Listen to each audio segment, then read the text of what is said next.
You're listening to a Roddenberry podcast. Hey, maybe you're feeling particularly angular tonight, or maybe you're well-rounded. Whatever mood you're in, we've got a discussion for you, mortals and demigods alike. It's Monday, it's 7 o'clock Pacific, 10 p.m. Eastern. You're there and we're here, and that can only mean it's Mission Log Live. I'm John Champion. And I am Charlene Schmidt. Tonight, Star Trek Lower Decks continues its fifth season with episode 6 of Gods and Angles, not Angels. I've already made that mistake. I screwed it up everywhere I wrote it down. Everywhere. And you know what? Autocorrect does not help. No.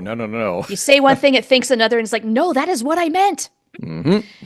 Now, that said, click the Zoom link or give us a call at 669-900-6833. Earl is holding down the Earl Green room just for you.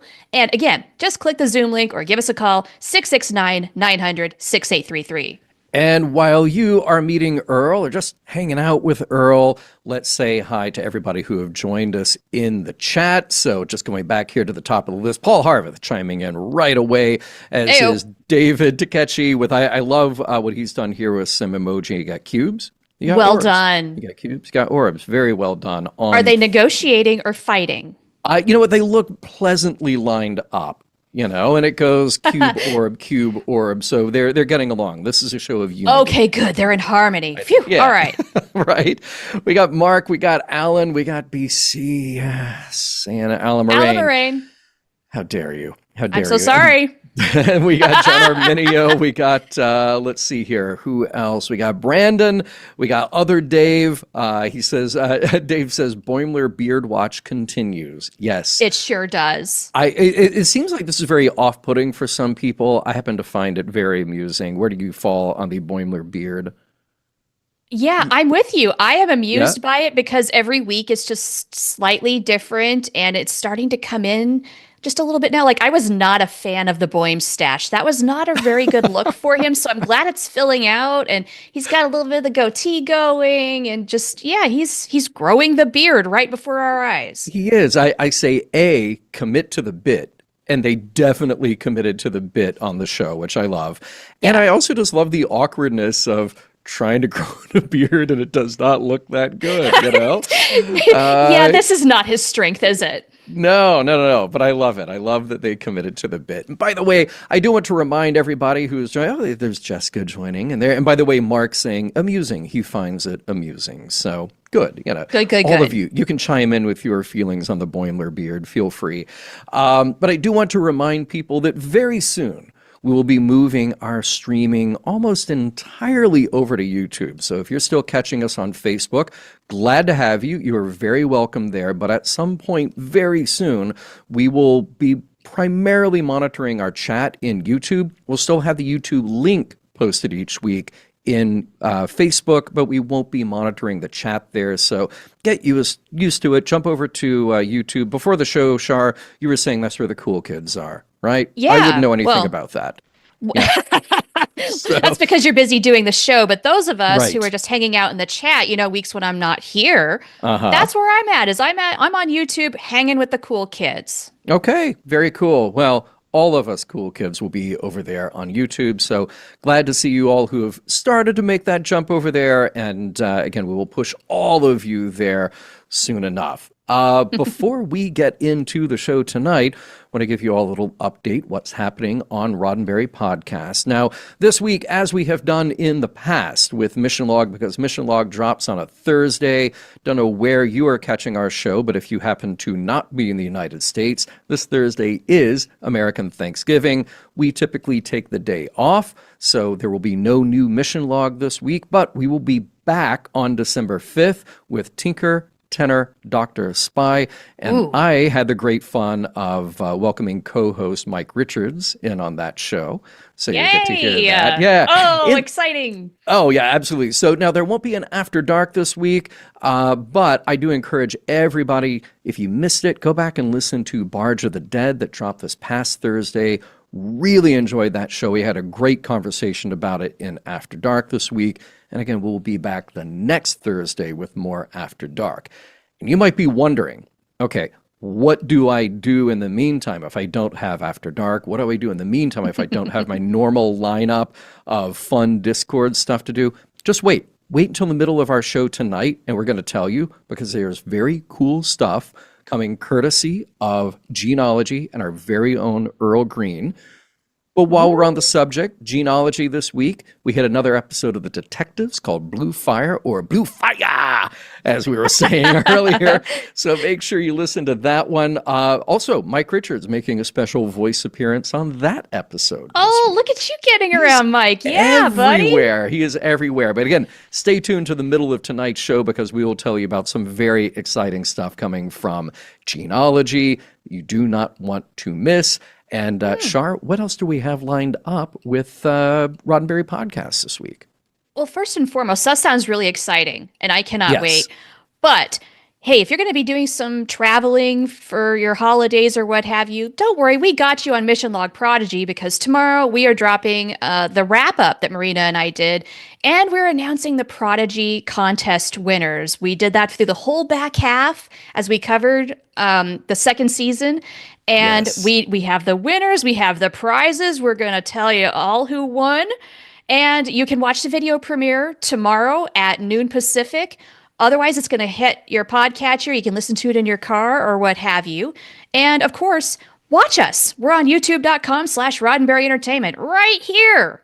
Yes. So, hit that subscribe button. You won't miss it. And the Trek Files is on hiatus. So the thing is, though, is there's such a big, vast back catalog of the Trek Files where really is. Just go and download some of those older episodes. You probably don't remember everything that happened. Go back, relive it, have a good time. It's great. And of course, you can follow all of our podcasts at podcast.roddenberry.com and make sure you like and subscribe to our content right here at Roddenberry Entertainment. It's stuff like this right here. You're already here. Just do it. Exactly. That's the way to do it. By the way, I got to say hi to Matt and Luke's Sci-Fi Sanctuary in the chat, saying, today I seem to be accidentally doing John cosplay, except my shirt is dark blue with white dots. So, hey, oh, wow. Drop in anytime you want to show off the John cosplay. Very welcome. Do you remember that a couple of years ago at STLV? Somebody did that. Actually, two people have done that so far. It's very strange. They did John Champion cosplay? Yeah, it's a little off-putting. Wow, you know what? I really can't say that I did it, but this sounds like a Lower Decks plot. It's, it does. It's like Ransom and Boimler go on an away mission and they wear similar clothing that's just so slightly different. Well, speaking of Lower Decks plots, that's why you're here, Shar, because you create the best transitions for us. Segue Queen, I'm going to get right into the recap of this week's Lower Decks. All right, here we go. Remember of God and Angles. The Cerritos is hosting tense peace talks between photonic beings of pure energy, the Cubes and Orbs, who have been at war for over a century. Orbs and Cubes pick fights with each other, and elsewhere we meet a new ensign, Ollie, who happens to be a demigod. Well, that's not the Starfleet vernacular. She's a psychokinetic being descended from the ones who humans used to worship as gods. She's also kind of accident-prone, losing control of a hover sled, plus the replicator incident and the phaser incident. Mariner takes Ollie under her wing despite the captain's warning, promising to whip her into shape. Meanwhile, Boimler becomes obsessed with earning Dr. T'Ana's approval, since it looks like that was part of the key for his alternate universe counterpart to excel at everything and be a cooler Boimler. He tries to bond with T'Ana by getting her to adopt his counterpart's nickname Flip, but he just ends up with a face full of hypospray anesthetic. His other tactic of meeting T'Ana curse for curse just infuriates her to the point of pouncing and ripping his uniform to shreds. When a Cube delegate's son, Quadrilon, I love these, vanishes, tensions between the Orbs and Cubes rise yet again. Freeman orders Mariner and Ollie to investigate quietly, but their probing leads to accusations of murder, propaganda, and an Orb in a very awkward state of undress. A missing computer from Quadrilon's quarters becomes the focal point of the investigation. While Mariner tries to play peacemaker, Ollie's intense bad cop routine derails progress during an interrogation attempt. Once the news of Quadrilon's disappearance makes the rounds, the negotiations break down, and one of the orbs announces that their daughter, Radiara, is missing too. Freeman calls for peace as they investigate the disappearances are for naught when a full-on photonic war breaks out with orbs and cubes blasting energy beams at each other all over the ship. Mariner uses the distraction to continue looking for the missing computer, only to find it hidden away in Ollie's locker. Ollie admits she hid the melted device, but only because she had accidentally stopped by Quadrilon's quarters and would be accused of his murder given all the electrical accidents that her demigod powers have unleashed. But now it's Ollie's time to shine. Using her hidden electrical powers, she bounces some of that energy off the shapes battling it out in the shuttle bay and zapping Boimler's backside with a lightning bolt in the process. Ollie's distraction doesn't work for long, though, and she can't hold on to her advantage over the shapes. The orbs and cubes, now even more worked up, exit the Cerritos and form just a giant orb and a giant cube that keeps zapping energy beams at each other. Cerritos is caught in the crossfire until Ollie has an inspiration. Even though it's her fault in the first place, she convinces the captain to let her reconfigure the tractor beams. By directing an electromagnetic field into the nacelle, she can repulse the giant orb and cube and strengthen their own shields. It works, and the orbs and cubes break apart, depleted, back into the shuttle bay. Just as diplomacy seems doomed, Quadrilon and his orb lover return, revealing their secret romance and their photonic offspring, Square On. The sight of their hybrid baby unites the factions, leading to a mutual agreement to explore peace. Dr. Ta'ana removes the lightning bolt from Boimler's posterior, and in the process he earns an invitation to her book club and a new nickname that is unrepeatable on this broadcast. Captain Freeman recognizes Ollie's unique eye for engineering, and with Billips's enthusiasm, she is reassigned there on the Cerritos, but not before a night in the brig for all the infractions so far. It's a good place to chill out for a bit, and Mariner joins her from the outside to keep her company and learn a little more about the new demigod crew member. The end. Nicely done. Well, thank you. Anything you need to get off your chest right now? Just need to kick off into the conversation. Yes, I have something very important to say about this episode.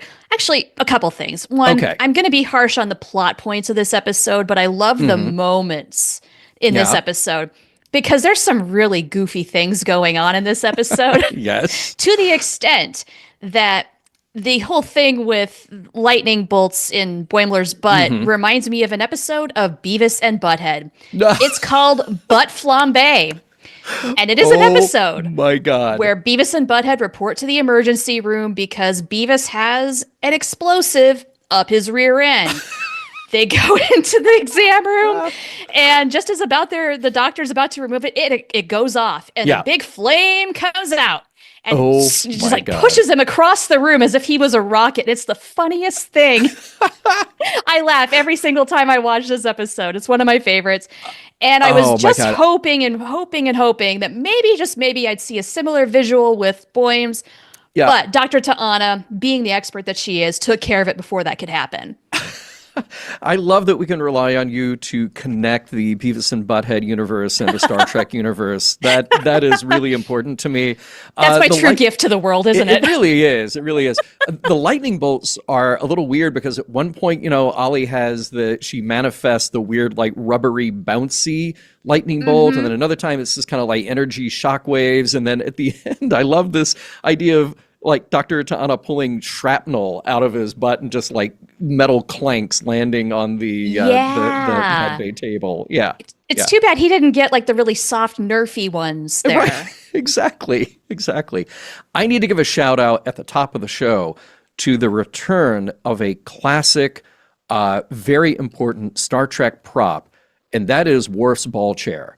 That we definitely see in all its glory right there as Ollie is stacking the kind of anti-grav sled. So cool to see that. And I'm just going to save some of my other observations. I was about to say obulations because orbulate is my favorite word of the episode. Might be my favorite word of the week. And if somebody can do an Orbulate t-shirt, coffee mug, keychain, poster, whatever, I want to see those. And by the way, I never got a Cube Dog action figure from season 1 of Lower Decks. I need Orb and Cube action figures.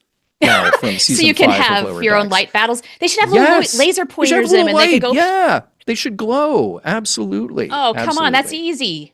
Yeah, it is. They're just right there for the taking. So come on, CBS Paramount. Come Just on. get that marketing working. All right. All right. Well, thank you for bearing with us as we get through all of that. Right up to share his thoughts with us, Paul Harveth. I want you to orbulate all your feelings about this week's Lower Decks. Oh no, you're muted. Uh-oh. We can't Unmute have yourself, sir. complete orbulation with a muted mic. Take 2. There we go. Hey. Welcome. So many cosplay opportunities. So do you want to be a big box, a big round thing? Do you want to wear a plant on your head or a bolt of lightning sticking out some odd place of your body? Take your choice.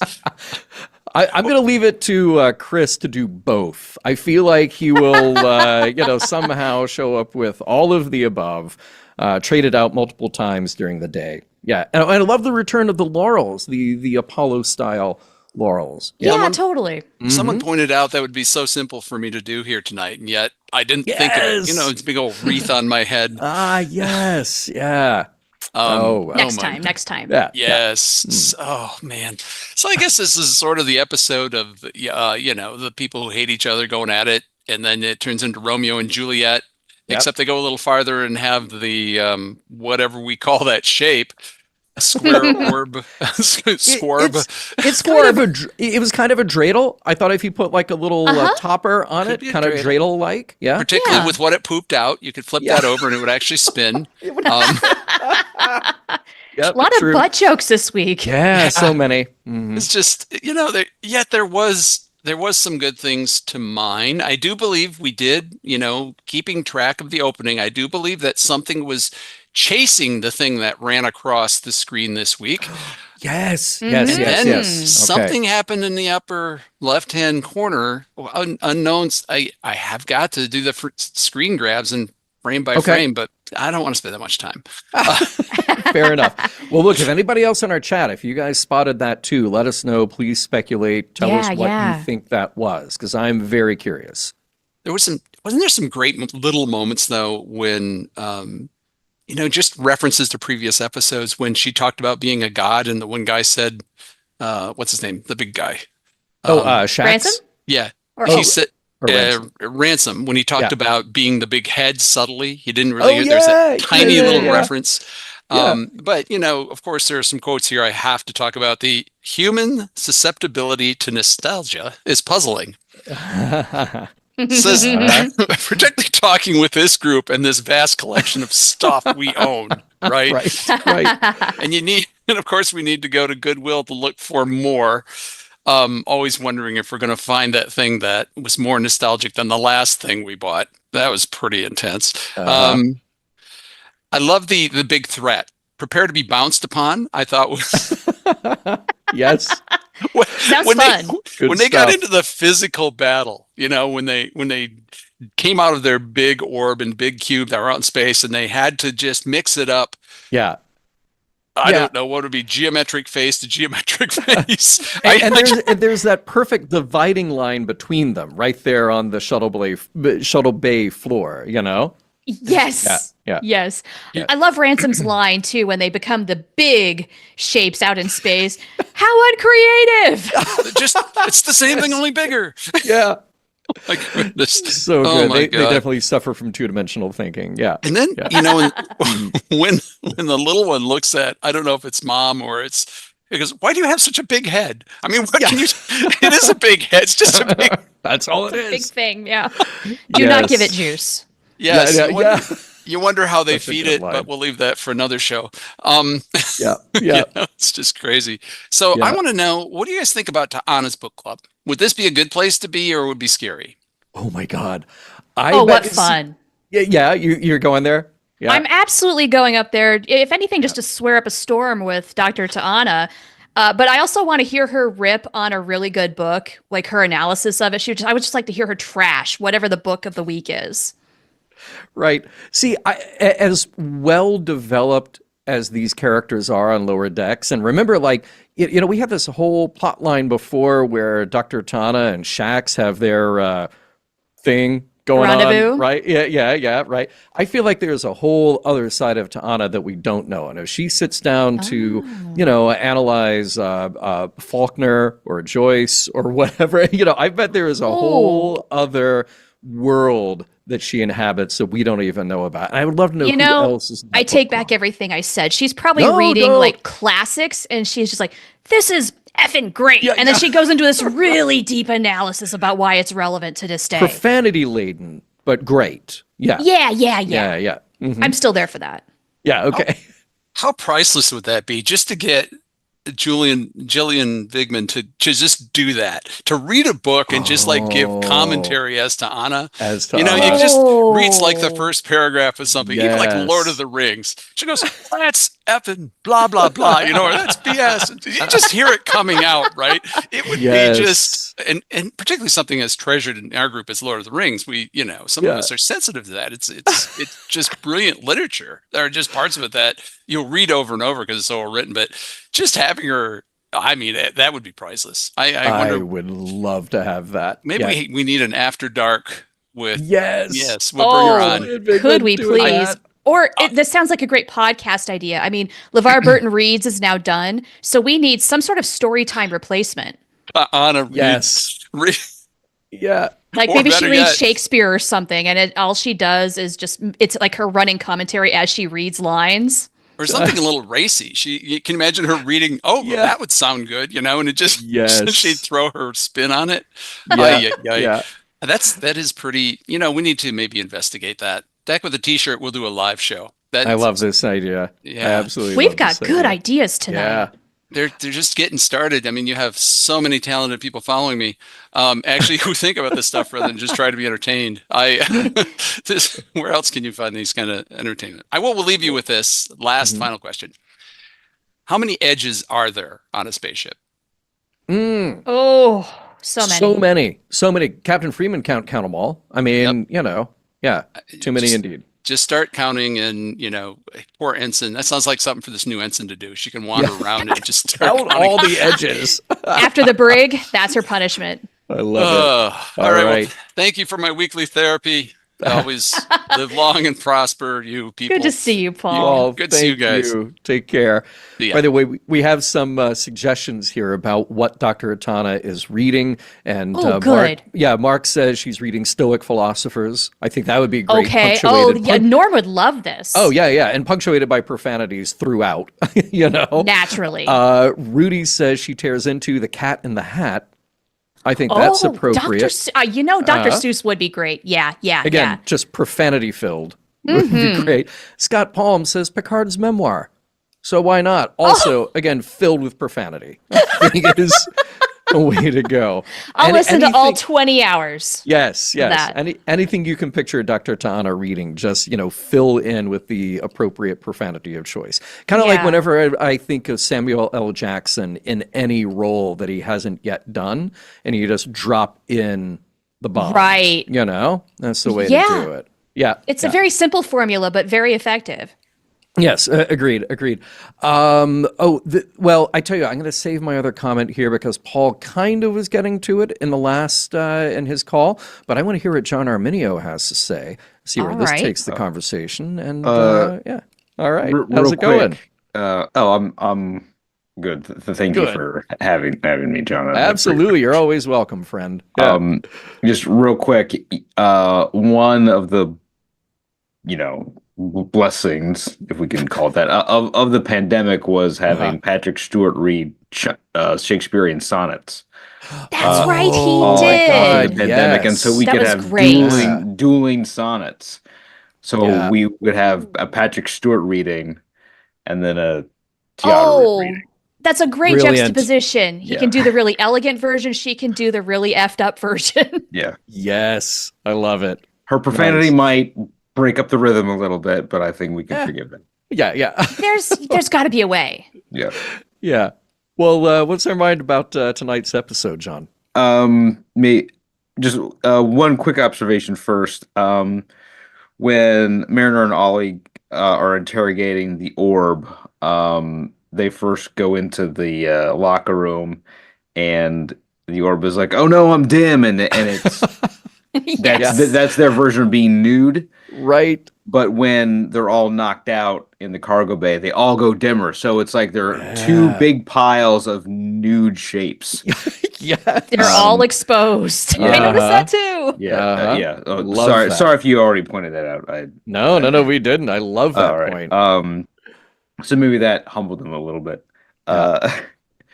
One thing that I find just interesting about this season is that since we've encountered the alternate dimension versions of our crew, especially in this episode, we see sort of our characters like confronting doppelganger versions of themselves. So with Mariner, it's obviously Ollie, and she's sort of confronted with the most annoying parts of herself and having to be very patient with that. And I think that's a really compelling piece of Mariner's character growth. Like, she's so much more patient than she was like in the first couple seasons, that she's willing to stick with this incredibly annoying and destructive character and recognize that she's the right person for this like job. Right. Yeah. While still being herself, and I think that's sweet. Yeah. And then Boimler is obviously still obsessed with the other dimensional version of himself. And so for the show to like keep those parallel narratives going throughout these episodes, I think is really satisfying, especially, sometimes when a show is prematurely canceled, a lot of these narrative threads are just dropped and forgotten about. So the fact that they're keeping these threads going throughout the season, I'm very happy with. Absolutely agreed. Yep. Got a question for you all. But John, while you're here, especially you, do you think Mariner's story with Ollie would have had an even bigger impact a couple of seasons ago? Where it's kind of like looking in that mirror version of herself, like, do you see how we see you? Whereas Mariner's already grown past this now, and she is the person volunteering to mentor this person because she knows how to handle this. This is who she was. But I wonder, just in terms of character growth, would it have been even more profound if they had done this sooner? Yeah, like if she, at a time when she would not have volunteered, if she was trapped with Ollie, like if they're the only two officers left and they had to actually cooperate. Yeah, I agree. Yeah, she would have had to confront the more toxic aspects of her own personality and how, troublesome she is to her mom. To her friends. So, but would she have forgotten about that in the next episode? See, that's a good question. Yeah. Because sometimes the characters grow and then they regress a little bit, then they grow a little more and then they regress a little bit. Boimler is definitely on a serious regressive streak right now, in my opinion. Like, bro, really, you need to get it together. Let's figure out what is going on with this guy. But yeah, Mariner, she's already gotten to such a point of growth that I honestly, as interesting and fun as this story is, I wonder, could it possibly have done more for her character in another time rather than in the fifth season, where we have a scarce few episodes left and we don't need to necessarily see her doing this. We know she's grown. We don't need a story to tell us this. That's true.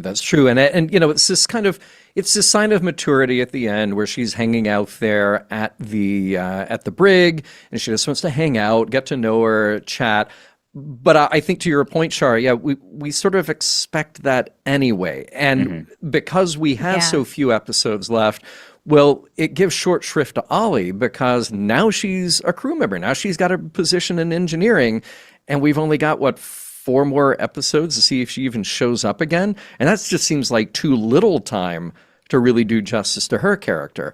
Which, by the way, I'm fascinated that she's from this whole pantheon of Greek gods. You know? Yeah, like it's almost a shame we're getting her this late, because if they are trying to introduce her and do more with her later on, it's just like, well, you better get going a little faster, don't you? But then, Right. is this at Talin's expense then? Because she was in one scene this episode. Yeah. Oh And my God. sorely you're right. missed. And we still have a lot of questions about Talin. So, So maybe sure the do. episode, because Mariner has gone through that growth, maybe if we paired opposite characters, if we paired Talin with Ollie and forced Talin to Ooh, now that might have been fun. deal with the leadership responsibility of an incredibly annoying, destructive, and illogical character. How would Talin meet a character like Ollie where she is?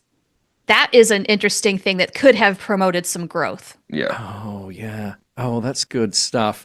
Well, Hey, go ahead. In keeping with if we're translating the Greek pantheon to the 24th century, there's all kinds of demigods running around space.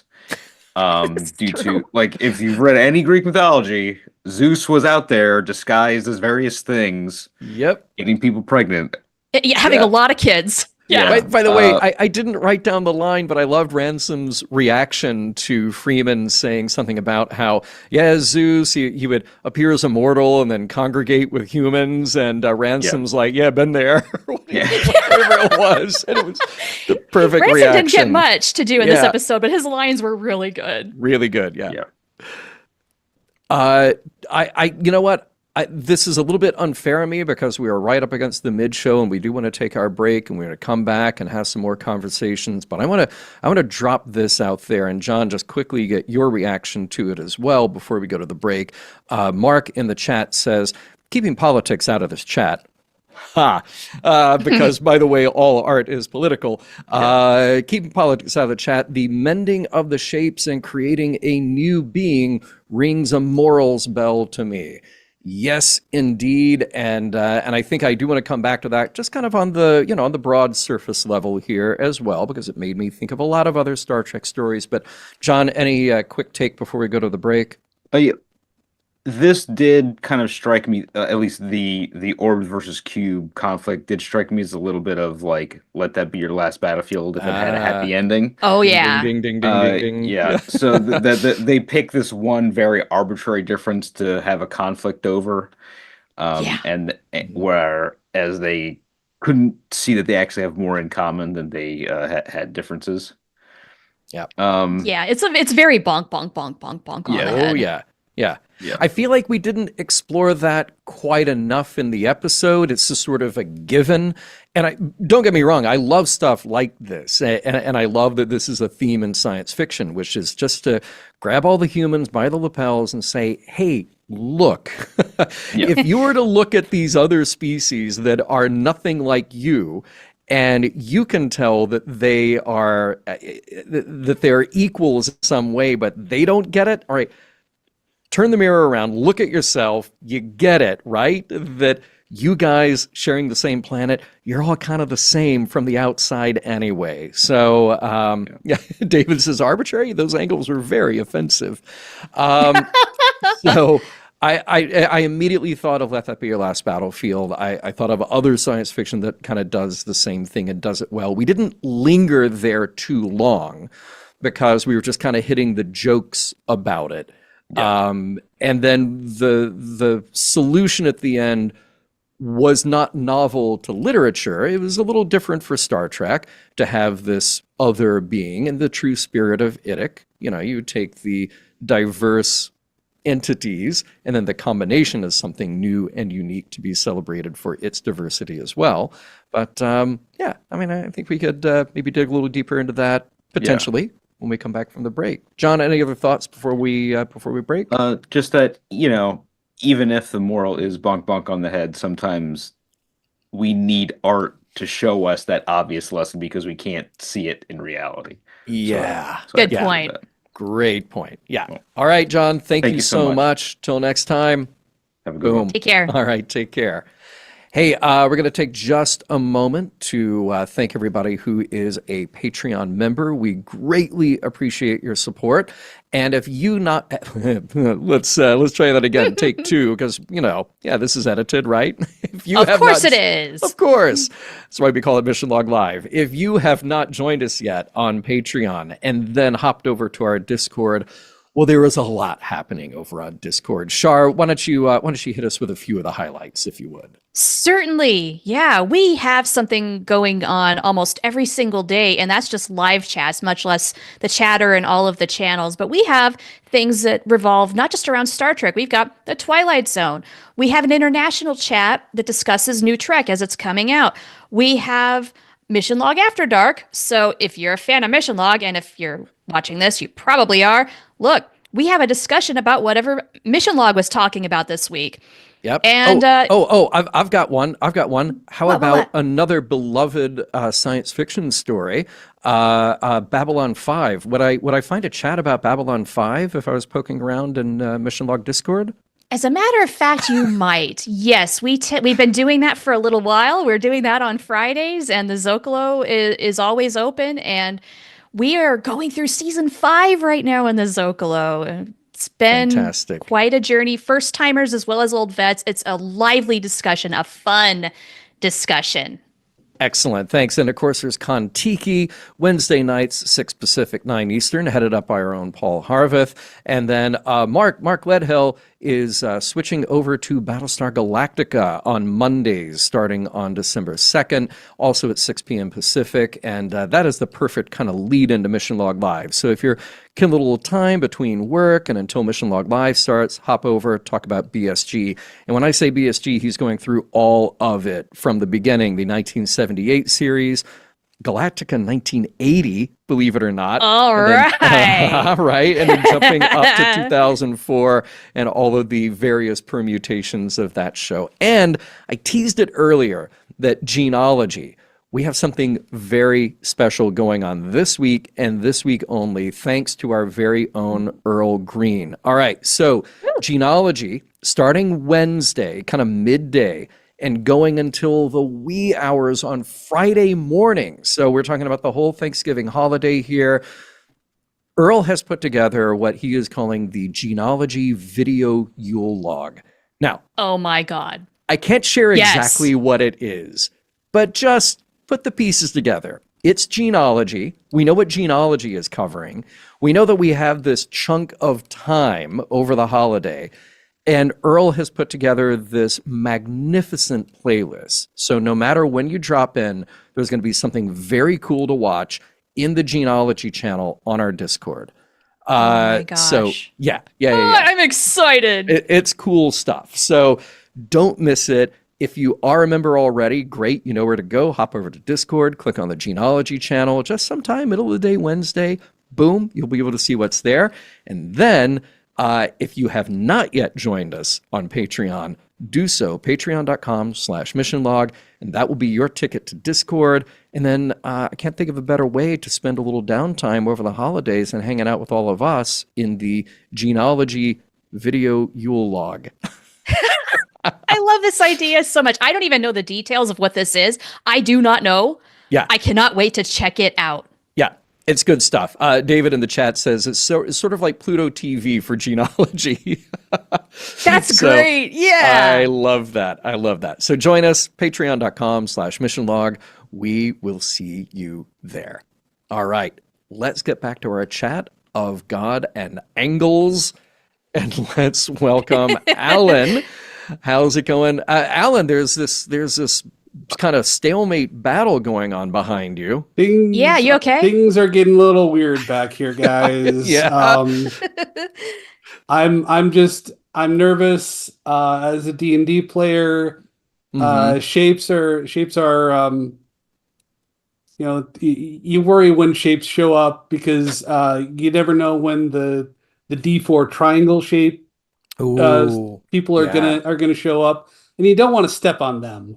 No, That's just No. that hurts. that's bad. That's bad. But Yeah, hopefully they're in another nebula. 2 nebulas over. Hopefully so. I mean, there could be vastly more nebulae out there that host any number of multi-sided shapes. I mean, you could have Exactly. you have the D20 nebula. You know, We had one giant icosahedron earlier this season, so We anything's did. possible. we did. Still waiting for a dodecahedron. That is my favorite. I hope we get it. So, what Good times. else is on your mind tonight, other than shapes? The shape of things. Yeah, I was. I think I found myself going back to this one. I think more than certain other episodes this season, and I don't know if I was just trying to sort of like psych myself into it, or if I just had a lot of free time and I was like, well, I'll just watch this again. But I was like, okay, I think I'm going to try to watch this and see what I can get from it. And I do sort of, I wound up vibing, I think a little bit what John was getting into as well, where it's, this story about, Mariner confronting someone who's like herself used to be. And to your point earlier, Shar, I don't know how this would have happened or how this would have gone off earlier in the series. Because let's remember, this is a character who cast herself as the villain in her own Hollow novel. So, That's a good point. I've forgotten about that. She was working through a lot of stuff. But this is true. And I think too that this is a show that not even just this season, but I feel like this is a series that when it got started, everyone sort of assumed, well, this is the show about Star Trek, but what if they were all screw ups?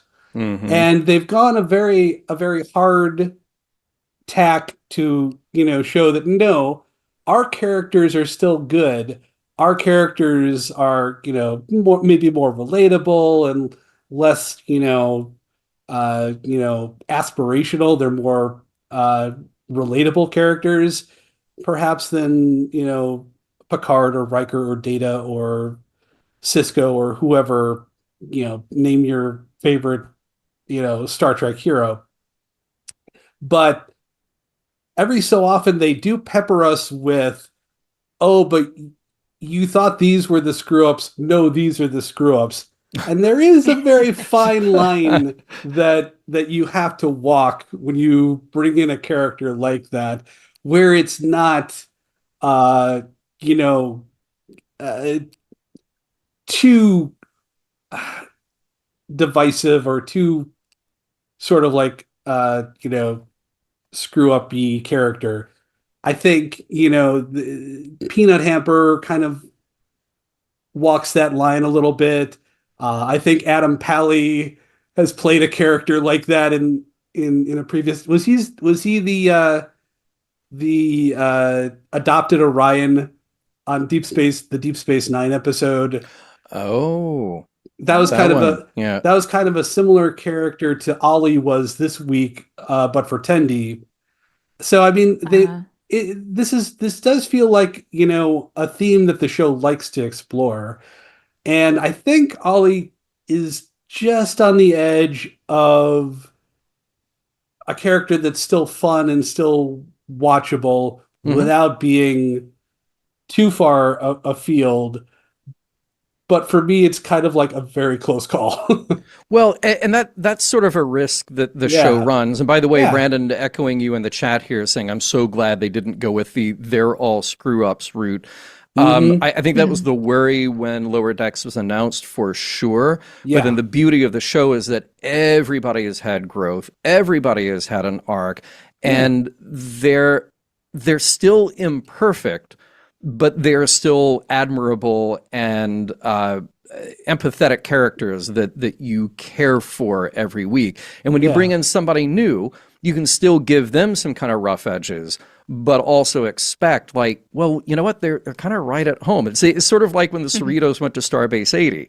Okay. Yeah. Cerritos has to have somebody to look down upon, but at the same point, it's like you have to have this empathetic and compassionate understanding. It's like, no, we're all just people at the end of the day here. We all need to find some common ground and lift each other up. So that it all works very well for the overall arc of the series, Yeah, I thought that a very good example of this week was Ransom. I mean, he is still like, a weird, obvious bro. And but he's the one who says, no, we shouldn't throw this person. And he's annoyed with her, but he still says, you know what? Maybe Mariner's right. Maybe we should give her another chance. So that's, that's kind of the way that we should go. I thought it was a little bit weird that after all that both she and her daughter have been through, Captain Freeman is the one who's kind of taking the hard line with Ollie. But right. Someone's got to be the bad guy. Sometimes, Picard's got to be the one to say, "Nah, we're going to let that planet burn." Yeah. Yeah. Yeah. Thanks, Captain Picard. Right. I did find it interesting that Ransom started off so angry at Ollie. Like, she is disrespectful. She's not following my orders. I'm so fed up with her. And yet he was the one who took Mariner on.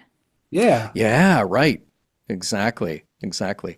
Hey, we still have a few more callers lined up. We got Cherie, we got JD, we got Mark. Alan, any final thoughts here before we jump over to Cherie? Just that I'm glad that other characters have noticed Boimler SWFing himself. I think that's good. And oh, God. I love the fact that they picked up on the bevel. Yeah. Oh, yeah. Yeah, not that it's red. Not that it's red. I like that gag. Clearly, that's the tip-off. Right. Oh, excellent. yeah. All right, Alan, thanks. You have a great night. Have a good one, guys. Night. All right. See you next time. See ya. All right. Cherie, welcome. How's it going tonight? Oh, you are muted. Oh, no. We have mute. What's that? Hey, there you are. Wow. Hey, welcome. Yes. So you may have noticed I turned off my virtual background because I have a very important show and tell. Oh, Ooh. I can't wait. I can experience beige. No! Yay! Experience beige. No, you experience beige. Wow. Awesome. Wow. Oh my God, that is the coolest. After we talked about it last time, I had to look it up and see how much it would actually cost to experience beige. And apparently, only $36, including shipping. So Hey, that's it. I For thought that was $36. Beige very can be reasonable yours. price to experience beige. Okay. Have you broken this thing out? What do we need to know? I've checked the box to make sure everything is like, I mean, it's actually like in really good condition. Like they never played it. They never popped out any of the pieces. The pieces are still in the thing. Whoa. So, yeah. Oh, you got a good one. Amazing. All right, so what's the plan? When do we all get to play this? Yes. If anyone can come over to my place, they can experience beige. Yes. Alan says that's cheap beige. Yeah. I encourage there were other copies on eBay, so I encourage if other people wish to experience beige, that dream can come true with our God. medium amounts of adult money. Amazing. So I do here in the office have a VHS to digital deck. I don't know how well it works. It's been a long time since I've turned it on. I've known for a while that the YouTube video is up there, so I'm gonna try to use the YouTube video. It's nice to have the VHS just for nostalgia reasons, but I'm probably gonna use the YouTube video. I mostly just wanted the board and the pieces and stuff. Yeah. Oh, that's so smart. That's so cool. You're getting a lot of praise right now. Alan's saying, I think we have a new Patreon feature. Paul, Cherie for the win. So, yeah. The BC Beige can be yours. So, bravo. Well done. Yeah, well done. Well done. Well, I mean, it's hard to top that. But any thoughts on tonight's episode? Well, I've just been kind of starting to wonder about the cameos because I can't remember if it was in Brad Winters when he was talking to Mission Log or if it was in some other interview I heard. But I remember someone said that they had a lot of really cool cameos planned. And I know one because I saw it in the trailer.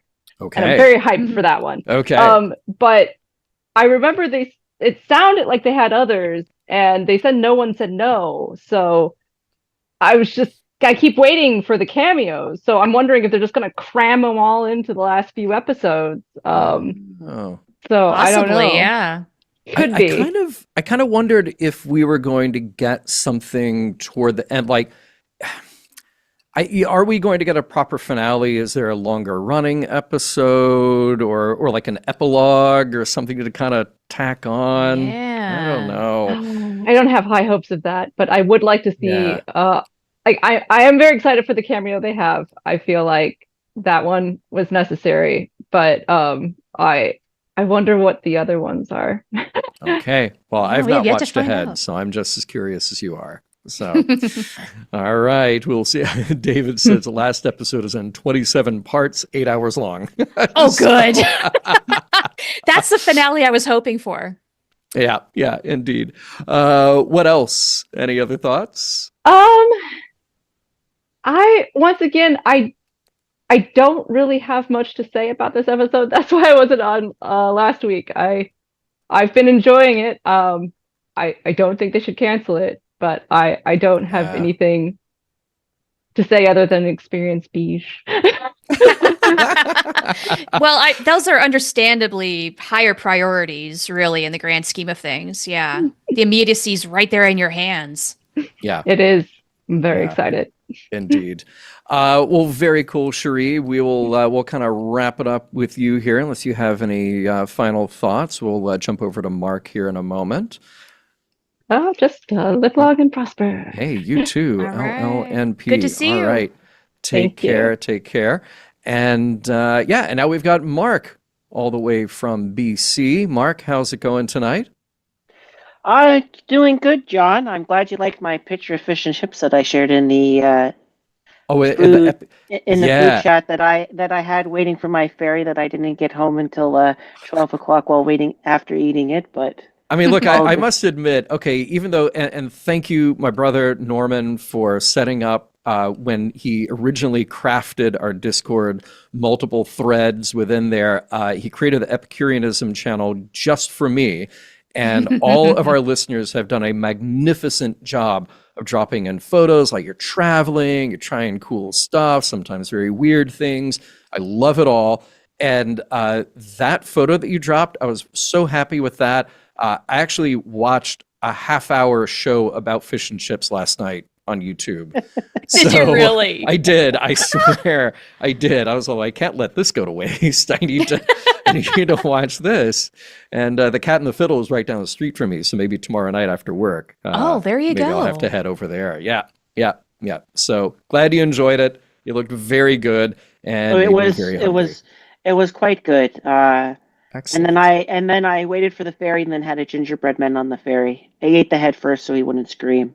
That's the You only have reasonable to, thing yeah. to do. Yeah, of course, of course. It's the only Save ethical both, way. yeah, save both you and him. Yeah. Alan says Mission Log Discord food pics, also Star Trek. That's, This is the truth. Yeah. that's pretty much how it goes. Yeah. Well, Mark, what is on your mind about this week's episode of Lower Decks? Well, I haven't watched it, but I was looking at the pictures and then a thought occurred to me. Is this actually the prequel, since we have the orbs, to Heavy Metal? Oh, interesting. Oh, Didn't think about that. I like Because- expanding the universe that way a bit. Yeah.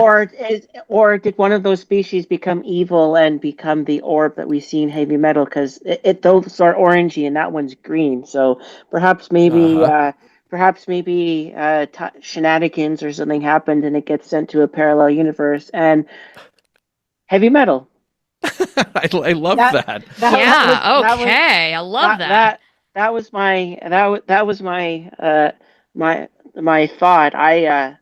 I just wanted to come on after that. You already did it in the commercial, but with I wanted to say it was the last episode today.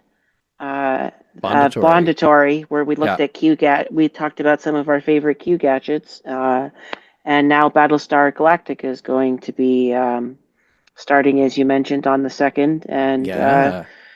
I actually haven't watched any of the 80s, so there'll be a couple of times where there's episodes I haven't seen, so I'll be flying by the seat of the pants just as much as hopefully some of the people on our Discord server who come in. You are in for a very interesting time when it gets around to 1980. I can tell you that right now. I've heard things, but at the same time, I think it's kind of neat that it's many ways that both Star Trek and Battlestar Galactica in the late 70s helped to really do the revitalization that gave us the Star Trek movies again. Mm-hmm. And then led to being able to have TNG. Again, it sounds like the robot from Star Wars is here from the background. We get a little bit of feedback, but R2's here. Right. There we go. Yeah. So it's all, we were talking about how the technologies and shows have aged over time, and it'll be interesting to see, what kind of technology modern Star Trek brings out for people to see that a classic Star Trek and even the James Bond movies did with, certain tests, the nanoblood from No Time to Die, that sort of thing. Mm-hmm. These became ubiquitous later on for thanks to Star Trek in some regards. So and even Battlestar Galactica, space, more somewhat realistic space fight for the G's, especially in the reimagined series. So I'm always hopeful that as we see technology or other things that Star Trek, even in its animation form, we may bring new things that we get to play with sometime down the road. I think that's one of the things that sci-fi is kind of always fun for, and I just think hopefully we just don't have robo-otters. Cyber otters happen as a result, because that'd be scary. Yeah. I need to ask you, Mark, what was your pick for your favorite Q gadget? Oh, Little Nelly. Yeah. Okay. Little Nelly's great. I have to go with the Lotus. That is definitely my favorite Q gadget of all time. Were there some off the wall choices, like some really weird, unexpected, like the Moonraker Dart wristwatch or anything like that? Yeah, we talked about that, and we were like, Paul T was there, and he's like, "Yeah, I hated that the Moonraker gun that he uses instead of the normal gun in Moonraker," which I find funny, and I still hope that April Fools one day you do the Moonraker episode for Mission Log. Mission Log. Never know. Might happen. Well, Mark, thanks for calling in tonight. Mm-hmm. I think we have one more caller. We will see. I know that we've had some technical problems, but we will give that a shot. So, Mark, till next time. And in the meantime, we will see you in the Discord. Take care. All right. Bye. See ya. Peace and long life. All right, live long and prosper. Okay, so I think we got JD coming in here. We're just going to. Oh, yep. Is it voice only? Maybe I hear a voice. JD. Hi. No, hey, sorry. There he is. Oh, okay. Hi. How's it going? Hi. It's been a while since I called in. Welcome back. Thank you. But I wanted to celebrate because this coming weekend marks 30 years since I became a Star Trek fan. Wow. Wait, you got it narrowed down to the weekend and to the year. Yeah, because my friend who was a longtime Star Trek fan used to talk about it, but it went over my head. And he wanted to go see Generations. So the second weekend it was out, he wanted me to go. So I went, and I sort of walked into the theater as just a guy who was going to see a movie with his friend, and I walked out a Star Trek fan. Wow. How about that? What was it that grabbed you about that particularly? Because I always wonder with a movie like that, do you need the background? Do you need the context? Yeah. It was a bunch of different things. Like, I had been a longtime fan of Ferris Bueller's Day Off. So having Cameron Fry right there as the captain of the Enterprise B, that was the good start. He's awesome. Seeing Whoopi Goldberg, who I had been a longtime fan of before that as Guinan. When she showed up, I'm like, oh, okay, we're off to a good start here. And then, honestly, the whole rest of the movie, I was just entranced by it. Fantastic. So right we had to wait until the second weekend it was out because the first weekend the snowstorm went. So my friend went to go see it with his dad. And then the following weekend, the snow had melted. So I'm like, you don't mind going again? He's like, no. So, and then, I know Generations gets a lot of criticism, but I've always been biased for it because of that. But I remember thinking, I knew the significance of Kirk and Picard meeting. Like, I understood that just because a fan or not, you have to understand, that's the first and second Generations meeting. But it wasn't until I started watching Star Trek regularly after that that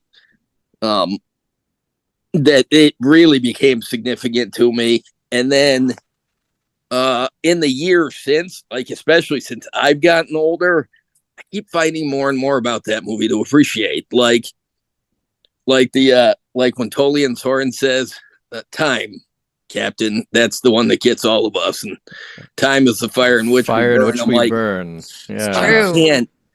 The gravity of that statement, it really does. It comes for all of us. And I'm never not going to be amused by Data's Life Form song. This is true. Yeah. Well, see, JD, it just all goes to show that there is no wrong way or wrong time to become a Star Trek fan. Yep, and everybody's starting point is different, and that's awesome. I've always been open to new Star Trek, and I'm really glad. You can always tell when a new show starts because there's the haters that always get involved. But I know.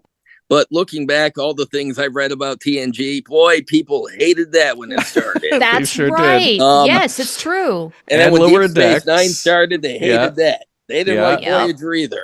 Yeah. They didn't like Enterprise either. So and people hated the idea of Lower Decks. Oh my God, a comedy cartoon for I adults. I remember watching the first trailer for Lower Decks, and I'm like, God, please just let it be a matter of they don't know how to market this thing because, I know it's the co-creator of Rick and Morty, which doesn't really do it for me, but I'm like, it's Star Trek, so no matter what, I'm going to watch the whole thing anyways, no matter what, even if I don't, even if it doesn't do it for me, I'm like, there's always going to be something that I like in it, but I think it was about the third episode that I'm like, okay, well, I hope this runs for 10 seasons. My impression that it's ending now has no depth. I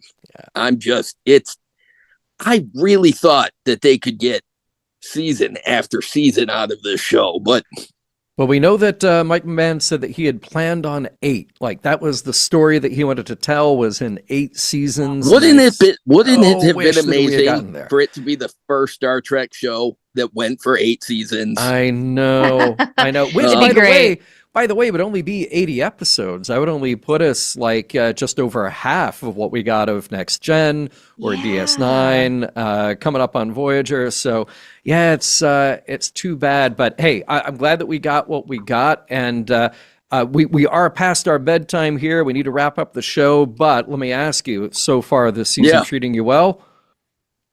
Okay. All right. I'm loving it.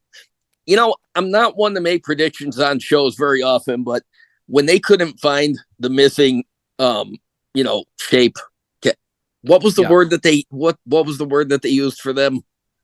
We just had the sphere and the orb. Yeah, but they all had names which are hilarious. Yeah. So when they couldn't find one of each, I'm like, I know what they're doing. It's a Romeo and Juliet situation. Something's up. But when it turns out that the Romeo and Juliet situation, resulted in that little composite shape offspring, I'm just like, okay, that's adorable, and that's going to be the new Moopsie. Yeah. I'm sure the little shape guy or the next Badgie or Well, I hope he doesn't eat anybody's bones. But right, well, much this less is also deadly, true. please, this but time around. It's cute enough that I'm just like, but how are people going to cosplay as the cube and the sphere? Well, we have a lot of very creative people in the Trek audience. I I'm can't thinking wait of a to see few right pictures. now. So yeah, there's a way. Yeah, there is a way. Yeah, JD, thank you so much. We got to wrap up the show, but I hope you thank call you. back Thanks again. for It has having been a me. while, so until next time, you take care. LLNP, my friend. All right, we'll do. All right, take it easy. All right, be good. Shar, any last words about tonight's episode? Oh, golly.